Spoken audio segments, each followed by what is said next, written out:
Hi there, Kris here with another installment in our Highlight Everything series.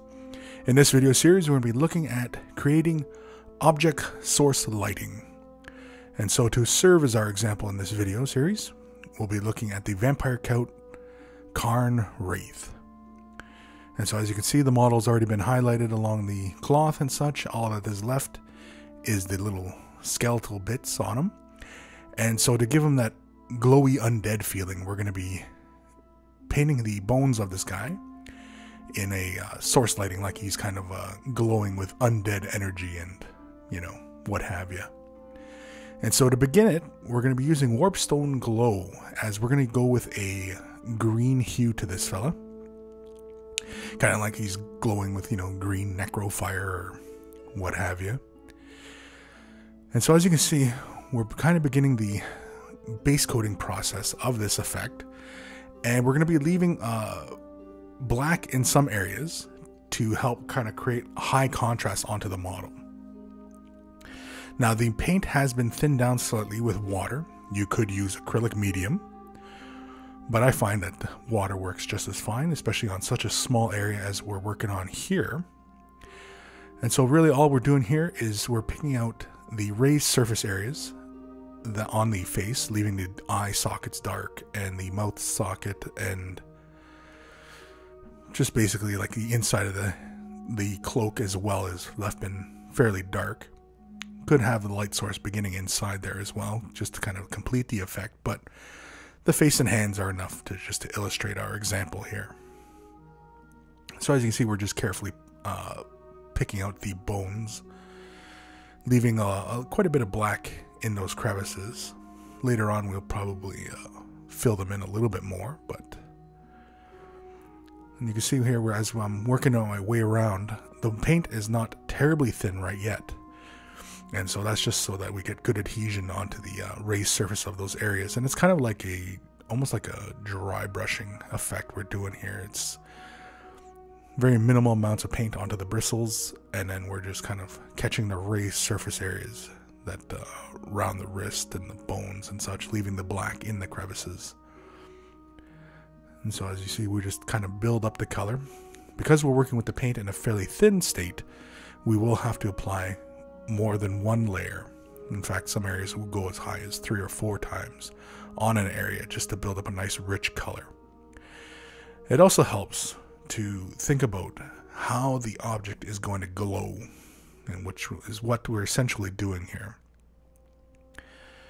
And so really I want like the hands to be the central focus of the, you know, the glowing energy, and his face. And so that's why not a lot of the cloak will be like the inside of the cloak will be colored, but there will be some lighting effects on the outside of the cloak where the hands are closest to the cloth and such. And so that's essentially what we're going now. Now, when you're working with doing this effect, often it is easier to achieve the effect with an airbrush. But for a lot of us, we'll be using a brush. And so this is really kind of, it's not the only way to do it, but it is one of the better ways to do it. And that is essentially just working in this layered process, thinning down your paints with either medium or just simply water. And really it takes a bit of experimentation to get your mixture just right. Often it's described as the consistency of milk, and it's even just a shade below that. It's like a little bit thinner than milk when you really want to work in these really thinned colors. And so you see here, we're going to begin adding our glowing effect to the inside of the cloak where the face is closest. And you can see here where we're working with our really, really thinned down paint. Now you don't see it on the palette so much because, well, hands blocking the way, and when we're working with the paint in this thinned down state, really what you're doing is you're pushing the color towards where the brightest pigment will be. And so you can see here we're pushing the color upwards closest to the eye line and the jaw line, as those are as where they will be the brightest eventually. And so you can see here around the sleeve of the cloak, we're working a bit of the light downwards. But again, because we're working in such a thin state, and we will have to apply more than one coat. And really, it's like a highlighting, and you're building the color up when you're working in layers like this, when you're working in a really thin state of paint. So as you can see here, again, we're just pushing the color up closest to where it gets closest to the bones, like around that sleeve. And you can see here's another layer going on. And again, this process can go on many times. And so it is quite a bit of layering to do when you're working with simply just a paintbrush and, you know, your paints. But it is achievable. Don't be afraid to try it. It's a lot of fun. Take your time. But also the other hard part is deciding where the light will go and how intense to create the light.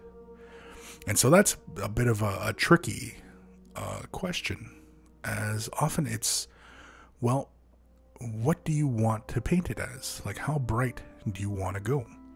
And so for this guy, I'm not doing him so that he's like he's like a spot lamp and the light is just shining from him. But I also do want it to be a fairly noticeable kind of effect and a fairly decent glow effect to him. And so we will, like on the hood here for the hands, you can see here I'm working on a bit of the light that would hit the side of his head there on the cloak. And again, we're just pushing the color, and when you're working the brush, you're pushing the color to where it will be brightest.